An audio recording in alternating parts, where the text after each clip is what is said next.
안녕하십니까. 진로진학의 나침판의 신동호입니다. 제가 최근에 얼마 전 영상에서 한국사 교과서를 바꿉시다라고 하는 영상을 촬영한 적이 있습니다. 제가 무슨 역사를 굉장히 많이 알아서 바꾸겠다. 알아서 바꾼다는 것은 맞지만 그것을 매우 체계적인 지식이 있다거나 이런 것은 아닙니다. 다만 어렸을 때 배웠던, 그러니까 학창 시절에 배웠던 역사들과 실제로 사회에 나와서 여러 가지 정보를 추가로 얻게 되죠. 물론 이제 관심이 있으니까 얻었을 겁니다. 그죠? 그런데 그런 역사가 많이 다르다는 사실을 알게 되고, 또 그렇게 다르다는 것을 제가 책으로 읽어봤을 때, 학교에서 배웠던 역사가 분명히 다르구나 라고 하는 사실을 깨달은 거죠. 이게 그렇다고 하면 왜 학교의 교과서는 바뀌어지지 않느냐에 대한 의문이 있었습니다. 그러면 늘상 나오는 얘기가 강단사학의 문제다. 강단사학이 뭔데? 이러다 보면 결국은 대학 교수들이 이제 교과서를 쓰지 않겠습니까? 이러면 또 물론 이제 교사도 쓰긴 합니다만 제가 아는 한 교사가 이제 쓰고 또 이제 교수들이 어찌됐건 뭔가를 기본적인 지시를 하니까 이게 바뀌지 않는다. 즉 한국사 교과서를 바꿀 수 있는 사람들이 민족사관의 입장이 아닌 식민사관의 입장에서 글을 쓰기 때문에 나오는 문제인 거죠. 그러니까 여기에서 문제는 출발합니다. 예를 들어 우리가 중국은 인구가 한 14억이나 됩니다. 우리는 남북한 합쳐서 한 8천만 되는 거고요. 그런데 왜 저쪽은 14억이나 되면서 또 우리가 고구려 때는 뭐 거의 걔네들하고 맞짱둬서 늘상 이긴 건 아닙니다만 어찌됐건 싸워서 거의 매번 많이 이겼죠. 그렇다고 하면 기본적인 인구수도 있을 것이고, 이제 그렇다고 하면 그동안에 배웠던 역사의 어딘가에 문제가 있었다라고 하는 것을 우리가 예상해 볼 수 있습니다. 또 하나 이제 이런 게 있죠. 중국의 사람들의 평균 키가 이제 농구 선수들 보면 키도 굉장히 크고 배구 선수들 보면 어마어마하게 크잖아요. 그런데도 불구하고 중국인의 평균 키는 남자들의 평균 키가 169cm라고 합니다. 일본 애들이 170, 또 한국이 174cm거든요. 한국이 제일 큽니다. 근데 가만히 생각해 보면 동북성, 그러니까 이쪽 어디죠? 우리 북한 쪽하고 가까운 만주하고 이렇게 가까운 지역은 키가 크고 저 밑에 쪽의 사람들, 그러니까 뭐라고 보죠? 저쪽 라오스나 저쪽 베트남 쪽과 가까운 지역은 또 키가 작아서 나오는 문제인 것 그런 것 같아요. 그러니까 동북성에 있는 사람들은 키가 크고 괜찮은데 이쪽은 그렇지가 않다. 이런 거죠. 또 하나 우리가 역사에서 보면, 그러니까 우리 역사까지도 안 가고 우리 사회에서 보면 한국인과 중국인, 모두는 아니지만 중국인들, 상당수의 중국인들과 한국인과 일본 사람들은 여타 동남아시아 사람들과는 또 구분이 되죠. 기본적으로 뭔가 얼굴이 비슷하게 생기지 않았어요? 물론 이제 중국 애들도 좀 다른 애들도 있죠. 그래서 우리가 중국 애들 구분이 가능합니다. 또 마찬가지로 일본 애들도 구분이 가능하죠. 일반적으로는. 근데 가끔 구분이 안 가는 사람들도 있습니다. 그죠? 중국도 마찬가지고 일본 애들도 보면 거의 구분이 안 가는 사람이 있는가 하면 또 구분이 가기도 하죠. 그리고 일본은 도대체 한국에서 다 갔다고 해도 어떻게 저렇게 족속이 다른 애들이 있을까라고 하는 생각이 듭니다. 무슨 정신적인 문제가 아니라 모습 속에서 나타나는 것들이요. 그러니까 아무래도 이제 그쪽도 동남아시아에서 올라온 어떤 사람들이 있지 않겠어요? 그리고 마찬가지로 이제 우리나라 가야, 백제, 신라, 고구려에서 또 이쪽에 일본에 내려간 사람들도 있겠죠. 그러니까 이러면서 뭉쳐진, 한마디로 얘기하면 뭐 한국도 마찬가지겠습니다만, 한국인들도 마찬가지겠습니다만, 기본적으로 여러 가지가 섞여 있겠죠. 그죠? 그 다음에 이제 그런 것들을 생각해 보면 도대체 이 중국의 역사는 어디서 왔으며, 한국의 경우에 뭐 단군이 있다가 없기도 하고 없다가 있기도 하고 도대체 뭐가 뭔지도 모르겠어요. 또 우리나라는 뭐 예맥이라고도 했다가 부여라고도 했다가 고구려라고 했다고, 도대체 우리의 민족의 구성이 뭔지도 모르겠어요. 그죠? 그러니까 이런 거를 이렇게 종합해 보면, 그래서 이제 최근에 더 많이 그러니까 연구까지는 아니고 더 많이 어찌됐건 뭐 기사를 쓰는 방향이든 뭐가 됐든 이렇게 자료를 많이 찾다 보니까 결국은 우리가 이제 동이족이라고 하는 그 집단이 있고, 그 동이족 안에는 뭐 맥족도 있었던 것이고, 또 뭐 어찌됐건 뭐 만주족, 말갈 뭐 이런 것들이, 여진 뭐 이런 것들이 다 있는 거죠. 그 안에 몽골 뭐 이 안에 이게 다 동이족이라는 거죠. 마찬가지로 현재 한국 땅에서 살고 있는 우리 역시 동이족의 한 갈래였다라고 하는 겁니다. 그럼 중국 애들은 어디서 왔느냐에 대한 문제가 남죠. 마찬가지로 중국도 이런 여러 가지 한 동이족의 한 갈래였다. 그러니까 한마디로 얘기하면 우리 조상의 일부가 중국인이 되었다라는 사실입니다. 근데 이런 것들이 역사적으로 이미 갈래가 나와 있는 거죠. 예를 들어 우리가 역사책 가면 제일 많이 알고 있는 게 중국의 이제 그 사기라고 하는 책이 있습니다. 사마천이 쓴 사기는 기본적으로 이제 그 황제 헌원을 중심으로 해서 써진 책인데, 문제는 황제의 첫째 아들 소 김천씨가 이제 첫째 아들이거든요. 물론 황제 헌원 다음에, 여기서 황제 헌원은 황제가 아니에요. 사람 이름입니다. 그러니까 이 황제 헌원 다음에 이제 그 임금 자리를 차지한 사람이 현효인데, 현효가 소 김천씨라는 말이죠. 그런데 소 김천씨라고 하는 사람은 기본적으로 이제 김유신 또 김수로 왕의 그 할아버지거든요. 이러다 보니까 그러면 이제 소 김천씨는 동이족이 너무 명확하니까 황제 헌원은 그 당시에 황제 헌원이 누구랑 싸우게 되죠? 우리나라 축구의 붉은 낙마의 그 어떤 원조로 받아들이는 그 치우천왕하고 황제 헌원이 싸웠던 거거든요. 근데 같은 동이족이 싸웠던 건데, 황제 헌원은 당시에 그렇게 유명하지 않았던 모양이에요. 그러니까 치우천왕, 워낙 뿌리가 너무나 명확한 치우천왕과 그렇지 않은 사람이 싸웠으니까, 싸워서 이제 나라를 만들었죠. 여기에 나왔던 게 황제 헌원이니까 황제 헌원을 시조로 삼아서 지금의 하와족, 즉 지금의 중국인이 되어 이 뿌리를 그렇게 만들어 놓은 거죠.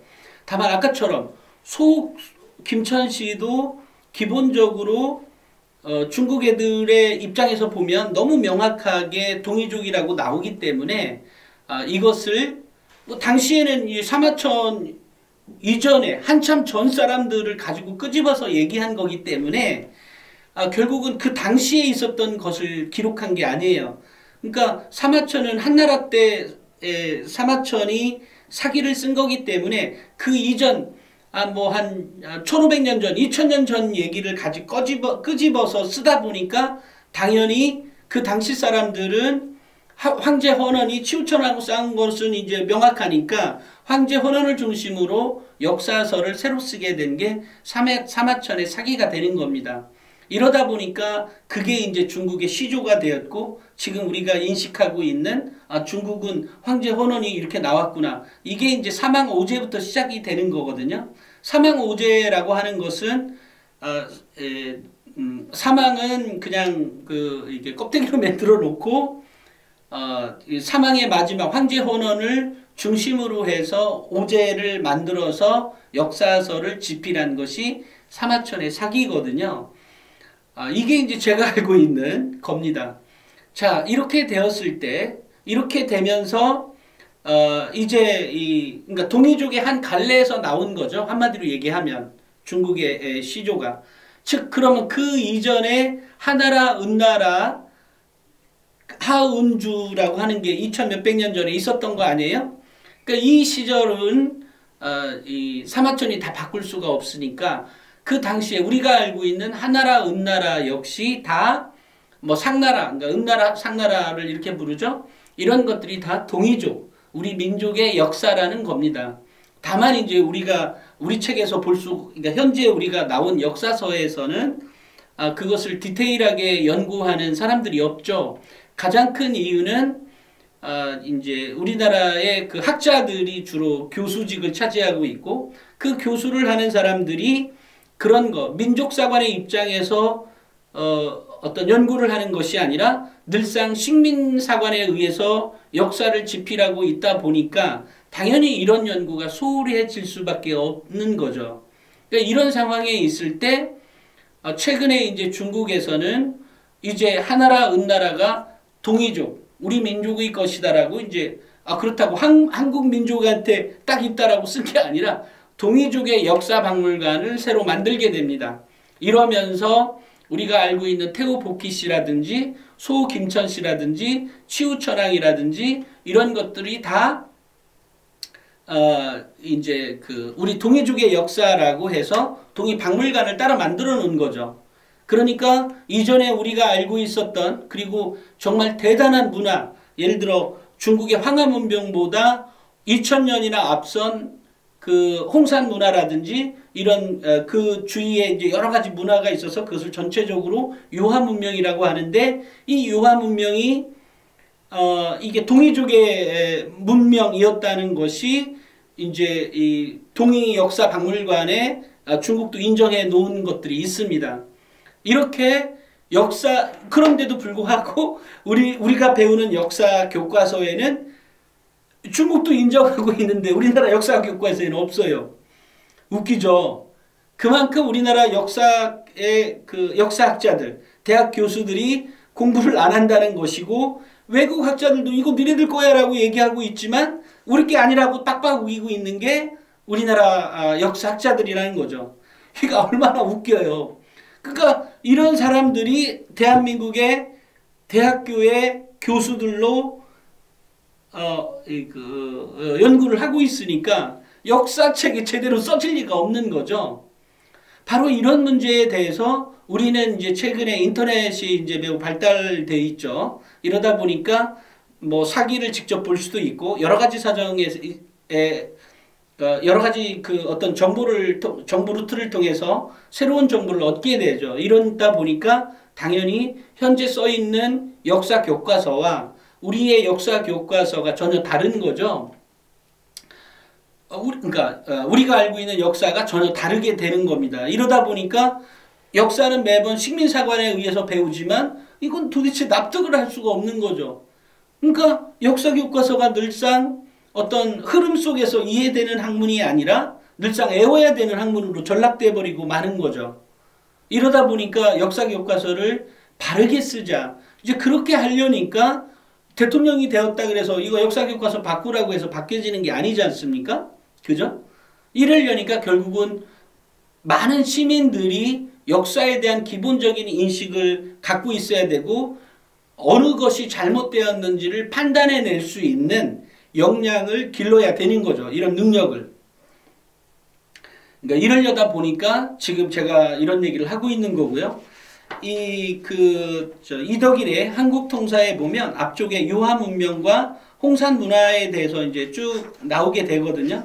근데 이것을 일일이 구체적으로 보기 위해서는 진짜로 책을 한번 사보시기를 바라고 제가 한 얘기는 앞쪽에 전반부를 차지하고 있는 내용의 기본적인 흐름, 도대체 우리나라 역사는 어디에서 출발했느냐에 대한 얘기, 우리가 우리 민족의 뿌리를 기본적으로 제대로 알고 있어야 된다.